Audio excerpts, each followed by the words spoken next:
J'ouvre la Bible. Bon, je l'ai imprimé, hein, mais j'ouvre la Bible. Et je lis dans l'évangile de Jean, au chapitre 14. C'est le Seigneur Jésus qui parle et qui nous dit que votre cœur ne se trouble point. Croyez en Dieu et croyez en moi. Il y a plusieurs demeures dans la maison de mon Père. Si cela n'était pas, je vous l'aurais dit. Je vais vous préparer une place. Et lorsque je m'en serai allé et que je vous aurai préparé une place, je reviendrai et je vous prendrai avec moi, afin que là où je suis, vous y soyez aussi. Vous savez où je vais, et vous en savez le chemin. Thomas lui dit, Seigneur, nous ne savons où tu vas. Comment pouvons-nous en savoir le chemin? Jésus lui dit, je suis le chemin, la vérité et la vie. Nul ne vient au Père que par moi. Voilà, donc il y a plusieurs chemins sur terre que nous pouvons prendre. Le vôtre, quel est-il? Quel est votre chemin actuellement? Est-ce que vous êtes sur le bon chemin? Quel est le but de votre vie? Simplement, est-ce que vous faites de votre travail, par exemple, le but, le chemin de votre vie? Est-ce que vous faites de votre famille, ou bien des deux, le but ultime de votre vie? Est-ce que vous faites de votre réussite, de l'image que vous pouvez donner aux autres, par exemple, à la société, le but de votre vie, le chemin que vous prenez? Est-ce que vous vous êtes engagé dans une croyance, une religion qui, je vous le dis sincèrement, est fausse, si ce n'est pas la foi en Dieu et en Jésus? Elle est totalement fausse, parce que, comme dit Jésus, je suis le chemin, la vérité et la vie. Il n'y a qu'un seul chemin pour accéder à Dieu le Père, et c'est effectivement Jésus-Christ. Donc, ne vous trompez pas de chemin, que ce soit la réussite, que ce soit la famille, que ce soit la vie sociale, que ce soit l'image, effectivement, dans la société, le rang que nous pouvons avoir dans la société. Il y a toutes sortes d'idoles, en fait, dans notre vie, dans les chemins que nous prenons. Et il faut vraiment réaliser et se poser la bonne question. Quel est le but de ma vie? Quel est le but de ma vie? Alors, qu'est-ce que je fais sur Terre? Est-ce que le but de ma vie, c'est de réussir effectivement ma vie, ce qui est tout à fait légitime, puisque tout homme, quand je dis homme, c'est homme et femme, veut effectivement réussir sa vie, c'est-à-dire être heureux, être bien, avoir une famille, la réussite professionnelle, la réussite sociale. Donc c'est tout à fait légitime, c'est tout à fait normal, mais quel est le but final de la vie? Quel chemin vous prenez finalement pour l'éternité? Parce que après, comme je l'ai dit dans une précédente vidéo, bien sûr, je me répète, mais je pense qu'il faut quand même dire les choses qui sont régulièrement les choses, puisque c'est le but aussi de la foi en Dieu, de la foi en Christ, c'est d'arriver à l'éternité. Il y a deux éternités, comme je l'ai dit la dernière fois. La dernière fois, je me suis un peu trompé puisque j'ai dit qu'il y avait deux vies, mais en fait, il y a la vie éternelle en Christ, la vie éternelle en Jésus et la vie éternelle et la mort éternelle en enfer. Donc Jésus dit, je suis le chemin. Il est le bon chemin à prendre pour le but ultime de tout homme, c'est-à-dire de trouver Dieu. Si nous sommes sur terre aujourd'hui, c'est pas pour une réussite de la vie actuelle, si on peut le faire, tant mieux, mais c'est pour trouver Dieu. Donc Jésus est le chemin.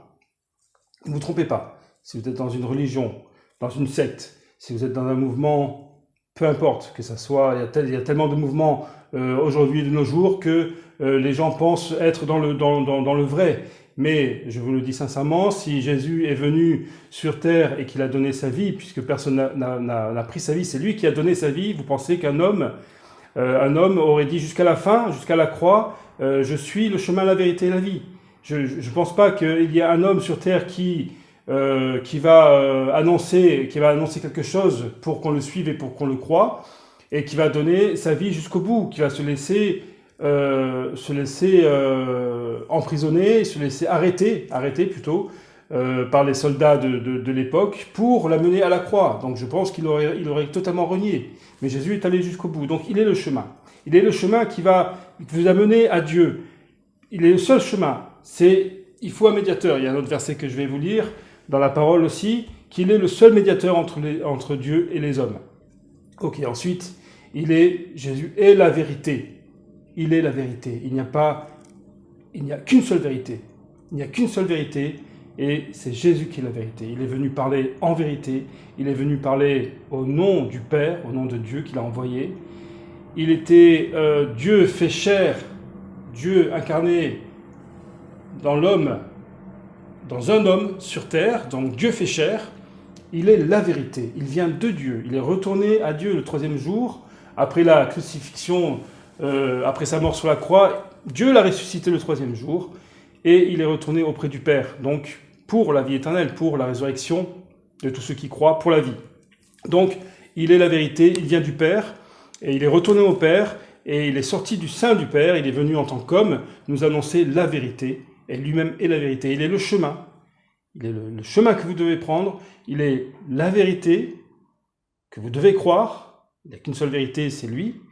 Je vous le dis, c'est pareil, il y a les apôtres de l'époque, des disciples qui ont été mis à mort, qui n'ont jamais renié leur foi. Je dis, peut-être que moi je pourrais renier un jour, par peur, par crainte, même si dans le cœur on garde la foi en Christ. Mais c'est impossible. C'est impossible de dire que la Bible ça a été inventée par les hommes, le Nouveau Testament a été inventé par les hommes, Jésus c'est un usurpateur, c'est impossible puisqu'ils sont allés en majorité jusqu'à la mort, à donner leur vie pour ça, pour leur foi. Donc c'est impossible. Sinon ils auraient renié. Donc Jésus est le chemin, la vérité et la vie. Il y a la vie éternelle que vous devez saisir, que vous devez vous approprier, c'est-à-dire que c'est Dieu qui vous donne, c'est un don, c'est une grâce, mais vous devez croire en Jésus puisqu'il vous donne la vie éternelle. Le chemin, la vérité et la vie, Jésus est le chemin, la vérité et la vie. C'est un Dieu d'amour que nous avons, c'est un Dieu d'amour, c'est pas un Dieu, bien sûr c'est un Dieu de justice qui va juger tous les hommes, mais à la fin, au jugement final, mais c'est un Dieu d'amour que nous avons. Vous pouvez rentrer dans cette grâce, vous pouvez saisir l'amour que Dieu a pour vous en Jésus. Il est temps maintenant de se réveiller spirituellement. Il est temps de prendre des décisions. Nous vivons des choses difficiles, nous le savons. Il y a l'histoire du Covid, coronavirus, il y a les confinements, il y a les problèmes financiers, les problèmes économiques, il y a les problèmes de la vie de tous les jours. Il y a le péché tout d'abord qui est en nous. Donc il faut s'humilier par rapport à ça, il faut demander pardon. Je l'ai déjà dit précédemment, mais je le répète, il faut demander pardon pour ses péchés, et il faut saisir l'amour de Dieu. L'amour de Dieu, il faut rentrer dans l'amour, il faut rentrer dans la vie en Christ. Voilà, saisissez, réveillez-vous, spirituellement, réveillez-vous. Je peux m'adresser aussi, je le ferai plus tard dans une autre vidéo, je vais m'adresser aux frères et sœurs dans la foi. Non pas que je suis meilleur qu'eux, parce que j'ai vécu des moments très très bas dans ma foi en Christ, mais il est temps maintenant de se réveiller. Il est temps de se mettre à genoux devant Dieu. Il est temps de réaliser, je parle à ceux qui n'ont pas encore la foi en Christ, qui vont l'avoir, je l'espère, je prie pour ça, mais il est temps de se réveiller et de croire en Christ. Il y a un seul chemin. Jésus dit, je suis le chemin, la vérité et la vie. Il est allé jusqu'à donner sa vie pour cela, pour nous faire comprendre et pour nous montrer qu'il était le Sauveur, le Rédempteur, le Sauveur. Celui qui vous sauve, celui qui vous donne la vie éternelle, celui qui peut vous ressusciter pour la vie, et non pas une résurrection pour la mort éternelle en enfer. Je vous le dis, il y a deux chemins. Il y a le chemin de la vie, il y a la route, malheureusement, qui est très large, le chemin qui mène à la mort. Il y en a beaucoup qui prennent ce chemin qui mène à la mort, malheureusement, et Dieu pleure là-dessus, mais il y en a beaucoup, grâce à Dieu, qui croient en Jésus. Faites partie de ceux qui allait réaliser l'importance de la finalité de votre vie. Je vous le dis, on peut mourir, je l'ai déjà dit précédemment, on peut mourir n'importe quand, à n'importe quel moment. Demain, je me lève, je ne sais même pas si je peux vivre, c'est Dieu qui sait. Donc moi j'ai donné ma vie à Jésus, je l'ai fait, j'ai donné ma vie à Jésus, je veux être sûr de mon salut, je suis sûr de mon salut de toute façon. Une fois qu'on croit en Jésus, on sait en qui nous croyons, nous avons la foi au Dieu véritable, au Fils de Dieu, ne vous trompez pas de religion. Je respecte ceux qui ont la foi en Dieu, vraiment, mais si tu n'as pas le Fils, tu n'as pas la vie.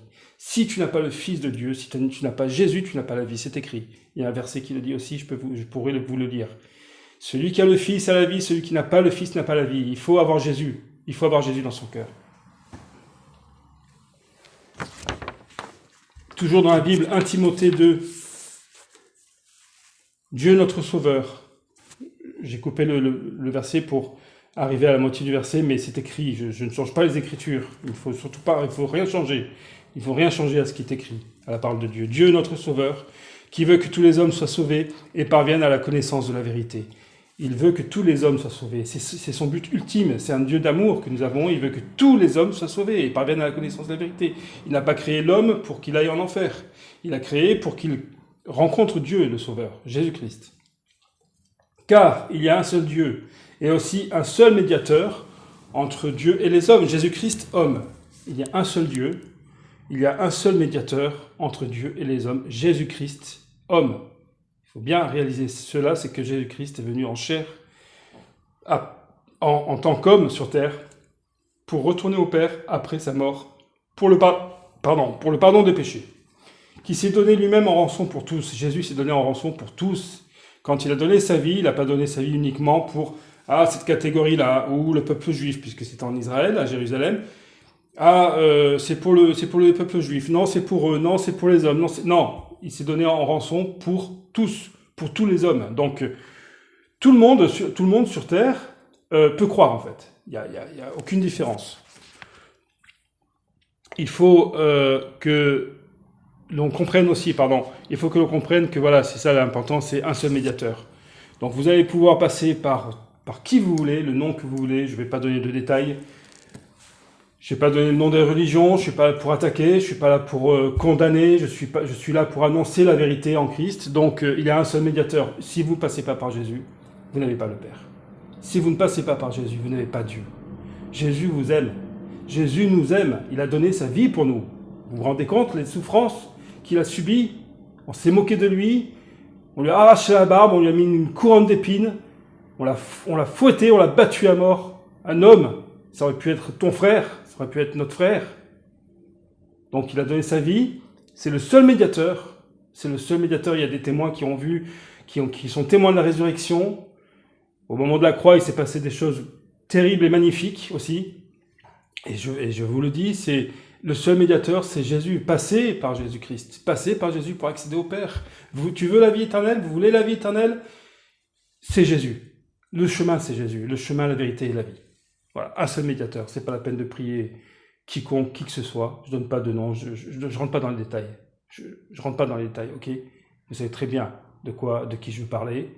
Il y a un grand nombre de sectes aussi qui vous font croire n'importe quoi. Sortez des sectes. Si vous êtes dans une secte, vous m'envoyez même un message.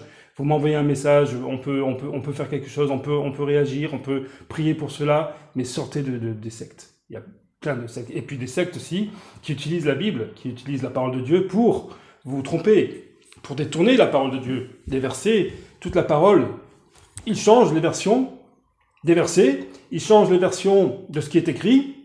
Ils vous attirent à eux. Ils vous prennent l'argent. Ils vous prennent votre âme. Votre âme est saisie par le diable. Donc, sortez de ces sectes, sortez des religions où il n'y a pas Jésus-Christ. La seule religion, la seule foi, c'est la foi en Christ. Je me répète, oui, je le répète, c'est vrai, mais j'insiste là-dessus. Le seul médiateur. Il y a un seul Dieu et un seul médiateur entre Dieu et les hommes. Jésus-Christ, homme. Vous passez par Jésus. Passez par Jésus aujourd'hui. Mettez-vous à genoux, je l'ai déjà dit, mettez-vous à genoux dans votre chambre. Demandez pardon. Acceptez Jésus dans votre cœur. Acceptez, réveillez-vous. Parce que il y a beaucoup de personnes qui disent effectivement nous sommes dans la fin des temps. Mais il n'y a que Dieu qui sait. Il n'y a que Dieu qui sait ce qui va se passer, effectivement. Mais si vous pensez à votre âme, c'est égoïste, pensez à votre âme. Et à ceux de votre famille, bien sûr. Après, il faut prier, mais pensez à votre âme, pensez à la vie éternelle, pensez à saisir la vie. C'est deux chemins. La vie éternelle en Christ, en Dieu, ou la mort éternelle en enfer. À bientôt.